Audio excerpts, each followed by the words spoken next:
Assalamualaikum warahmatullahi wabarakatuh. Perkenalkan, saya Fauzan Zaki Firmansyah dengan NIM akhir 47 dari jurusan Informatika dan Fakultas Sains dan Teknologi. Di sini saya akan mempresentasikan laporan kerja saya, yaitu dengan berjudul Analisis Kinerja AODV, DSDV, DSR dengan TCP Reno, TCP New Reno, dan TCP Pegasus pada jaringan ad hoc seluler menggunakan NS2. Nah, masuk ke bab pertama, yaitu ada pendahuluan. Protokol perutian dalam manet adalah esensial dalam mengelola mobilitas node yang cenderung lebih rentan terhadap gangguan dibandingkan dengan jaringan kabel konvensional. Mobilitas dinamis dan perutian antar node seluler dapat menyebabkan hilangnya dan kembalinya ke rute komunikasi, membuat mekanisme perutian manet menjadi lebih kompleks dibandingkan dengan jaringan kabel. Ada berbagai protokol yang dikembangkan dan dievaluasi untuk digunakan dalam jaringan ad hoc seluler. Setiap protokol routing ini fokus pada aspek tertentu dalam mencapai hasil yang optimal. Untuk mengatasi masalah keadaan ini, dikembangkanlah varian-varian khusus TCP yang dirancang untuk jaringan ad hoc nirkabel guna memastikan komunikasi yang handal. Pemilihan varian TCP yang tepat melalui protokol perutian manet menjadi krusial untuk menyediakan koneksi yang dapat diandalkan. Selanjutnya kita masuk ke bab 2, yaitu routing protokol. Yang pertama ada DSDV atau Destination Sequence Distance Vector. Itu adalah salah satu algoritma routing table driven yang paling terkenal dan awal yang dikembangkan untuk manet. Algoritma ini berbasis pada jumlah hop untuk mencapai tujuan. Data paket dikirimkan antar node menggunakan tabel routing yang disimpan di setiap node. DV dirancang dengan 3 tujuan utama. Yang pertama ada menghindari pembentukan loop, menyelesaikan masalah hitungan yang tak terhingga, dan mengurangi overhead routing yang tinggi. Keuntungan menggunakan DSDV yaitu pertama, cocok untuk jaringan ad hoc dengan jumlah node yang sedikit. Lalu stabil dan dapat diandalkan karena menggunakan tabel routing yang dikonvergen dengan cepat saat topologi jaringan stabil. Namun ada kekurangannya, yaitu memerlukan pembaruan periodik pada tabel routing yang dapat menghabiskan daya baterai dan bandwidth bahkan saat jaringan dalam keadaan idle. Lalu kekurangan selanjutnya, tidak efisien untuk jaringan yang sangat dinamis karena setiap perubahan topologi membutuhkan penyesuaian nomor urut baru sebelum tabel routing stabil kembali. Yang kedua ada AODV atau Ad Hoc On Demand Distance. Itu adalah protokol reaktif beroperasi dengan menemukan rute hanya saat diperlukan. Ketika sebuah node dalam jaringan ad hoc seluler ingin berkomunikasi dengan node lain, node tersebut memeriksa informasi sebelumnya untuk menemukan rute yang valid ke tujuan.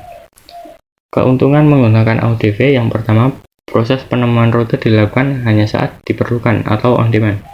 Yang kedua, cocok untuk jaringan dengan mobilitas tinggi karena dapat menyesuaikan diri dengan perubahan topologi jaringan.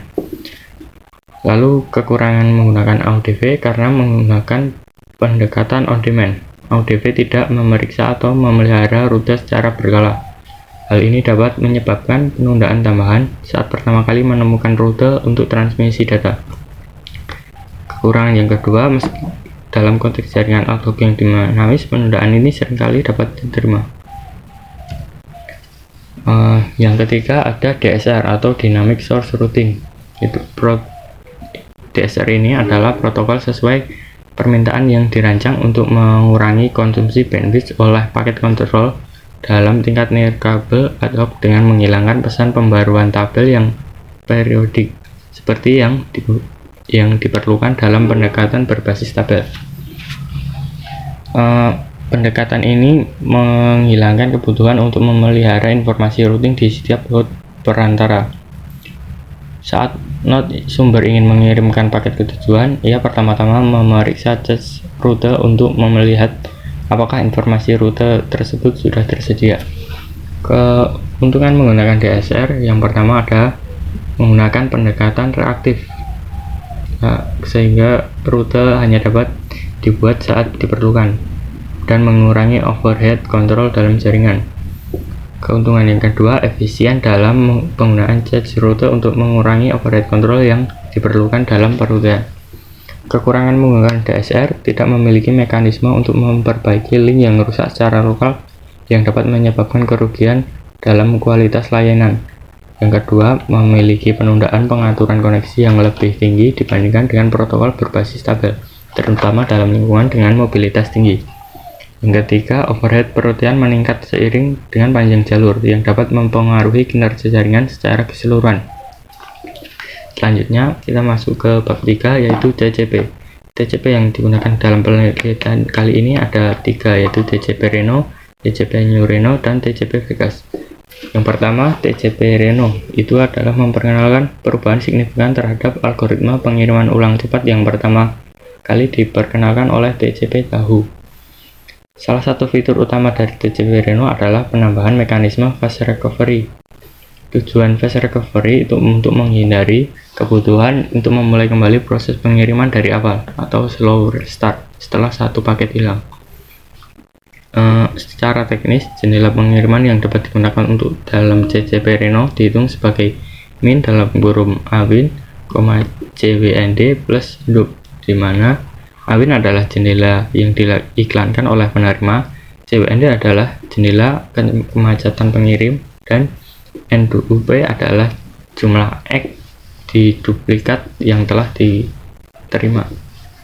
Yang kedua ada TCP Vegas, yaitu protokol TCP Vegas yang diusulkan oleh Brandmo dan lainnya itu mengadopsi pendekatan yang berbeda dalam mengendalikan kemacetan. Salah satu fitur utama dari TCP Vegas adalah kemampuannya untuk mendeteksi kemacetan pada tahap awal berdasarkan peningkatan nilai round trip. Algoritma kontrol kemacetan pada TCP Vegas mengontrol laju aliran segmennya dengan memperkirakan bandwidth jaringan yang tersedia. Fitur utama TCP Vegas yang pertama, start slow atau mulai lambat. TCP Vegas memulai transmisi dengan memperkirakan window atau W awal berdasarkan RTT minimum. Yang kedua, penghindaran kemacetan. Selama penghindaran kemacetan, TCP Vegas memonitor delta, yaitu perubahan dalam W dibandingkan dengan RRT minimum. Yang ketiga, transmisi ulang cepat. Saat menerima duplikat ACK, TCP Vegas melakukan transmisi ulang dengan mengurangi W secara proporsional. TCP yang ketiga yaitu TCP New Reno. Kalau TCP New Reno memperbarui algoritma TCP Reno dengan memperkenalkan pemulihan cepat yang ditingkatkan. Hal ini memungkinkan TCP Reno untuk melakukan transmisi ulang paket yang tidak terkirim di akhir jendela kemacetan. Selanjutnya kita masuk ke bab 4, yaitu TCP over MANET. Pada dasarnya, TCP dirancang untuk menyediakan pengiriman data yang andal antara host-host akhir dalam lingkungan jaringan kabel tradisional. Ini mencapai keandalan dengan menerapkan strategi seperti pengiriman ulang paket yang diulang, pengakuan ACK, dan pengaturan aliran untuk mengontrol laju pengiriman data. Namun, saat diterapkan di jaringan nirkabel, terutama dalam konteks MANET, TCP menghadapi tantangan yang signifikan karena perbedaan karakteristik fundamental dengan jaringan kabel. Yang selanjutnya kita masuk ke bab 5, yaitu parameter. Pertama, fraksi pengiriman paket. Fraksi pengiriman paket adalah proporsi dari jumlah paket yang berhasil sampai dari sumber ke tujuan dibandingkan dengan jumlah paket yang awalnya dikirim. Dengan rumus PDR sama dengan jumlah paket yang diterima dibagi jumlah paket yang dikirim dikali 100. Semakin tinggi nilai paket delivery ratio menunjukkan kinerja protokol yang lebih baik. Yang kedua adalah penundaan end-to-end. Penundaan ujung yang ke ujung mengacu pada waktu yang diperlukan dari saat paket dikirim hingga diterima ke tujuan. Dengan rumus EED, sigma waktu tiba dikurangi waktu kirim dibagi sigma jumlah koneksi. Yang ketiga, perrutian overhead. Perrutian overhead adalah jumlah paket tambahan seperti paket routing yang dibutuhkan dalam jaringan.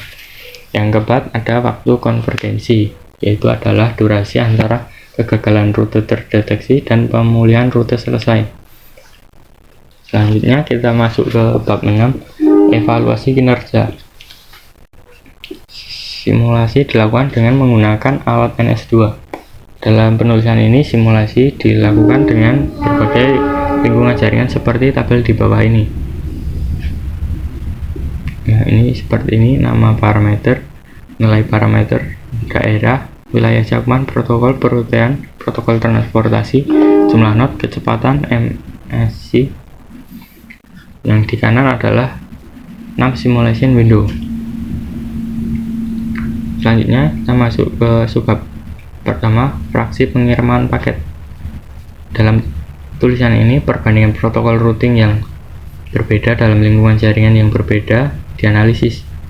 Hasil simulasi untuk rasio pengiriman paket ditunjukkan pada grafik berikut.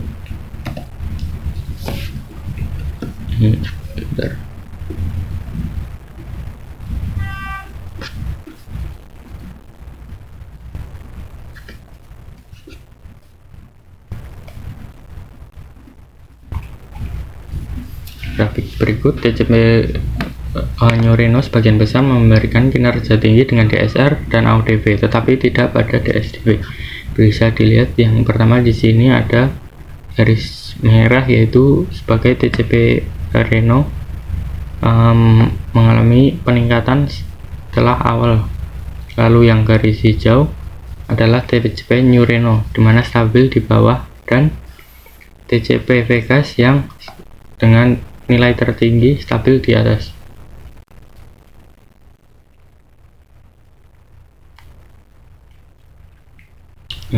Ini gambar ketiga adalah fraksi pengiriman paket dengan DSDV, dan gambar keempat fraksi pengiriman paket dengan DSR. Nah, gambar 5 ini adalah perbandingan cakupan area node yang digunakan. Dalam hasil ini, TCP New Reno lebih baik dibandingkan dengan protokol TCP lainnya. Nah, TCP New Reno ini yang awalnya di tengah, lalu naik ke atas hingga nilainya paling di sini.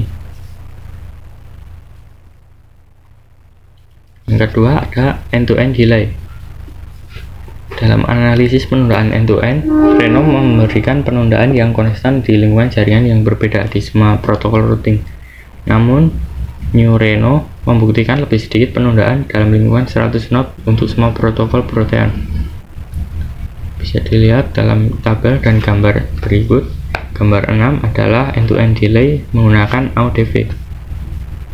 Di sini dimana yang pertama adalah TCP Reno dengan delay paling tinggi dan TCP Vegas dengan delay paling rendah.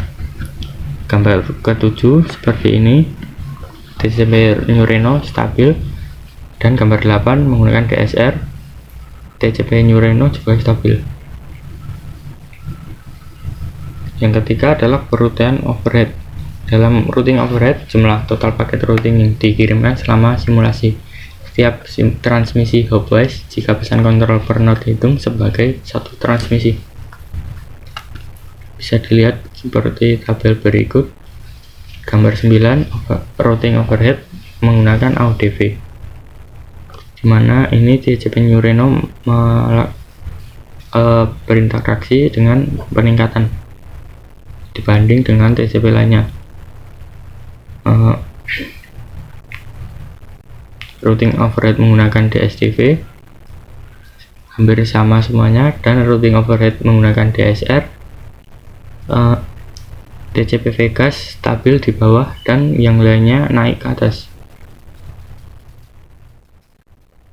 Masuk yang selanjutnya, waktu konvergensi.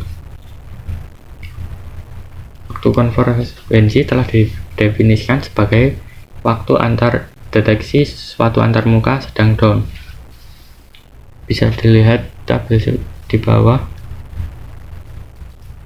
Dan gambar 12. Gambar 12 konvergensi time menggunakan AUDV, mana TCP Reno berada di atas dan TCP New Reno di tengah dan TCP Vegas di bawah. Gambar 13, convergence time menggunakan DSDV, di mana TCP New Reno dengan nilai paling tinggi, dan gambar 14, convergence time menggunakan DSR, TCP Reno dengan nilai paling tinggi. Kesimpulannya, penelitian ini menginvestigasi berbagai protokol routing MANET dari 3 kategori utama: protokol routing proaktif DSDV, protokol routing reaktif AUDV, dan DSR, serta varian TCP lain seperti TCP Reno, TCP New Reno, dan TCP Vegas. Kesimpulannya, TCP DSR menunjukkan kinerja yang superior di antara protokol routing MANET. Variasi dalam performa TCP tergantung pada jenis protokol routing dan skenario jaringan yang digunakan. TCP New Reno secara konsisten menunjukkan kinerja yang lebih unggul dibandingkan varian TCP lainnya. DSR memperlihatkan kinerja yang baik dalam hal fraksi pengiriman paket, sementara AUDV unggul dalam menangani penundaan rata-rata. DSR juga memiliki overhead yang lebih rendah dibandingkan AUDV, sementara DSDV cenderung menghasilkan overhead yang stabil karena sifatnya yang proaktif. Namun mobilitas tinggi dalam DSDV menyebabkan overhead yang signifikan dalam memperbarui informasi perrotian di seluruh node. Berbeda dengan AUDV dan DSR yang hanya membuat rute saat diperlukan. Dalam situasi yang dengan beban yang tinggi atau mobilitas yang lebih tinggi, AUDV mengungguli DSR dalam metrik seperti fraksi pengiriman paket dan penundaan. Namun DSR tetap menghasilkan overhead perrotian yang lebih ringan dibandingkan AUDV secara konsisten. Selanjutnya sudah selesai. Terima kasih telah menyaksikan video laporan kali ini.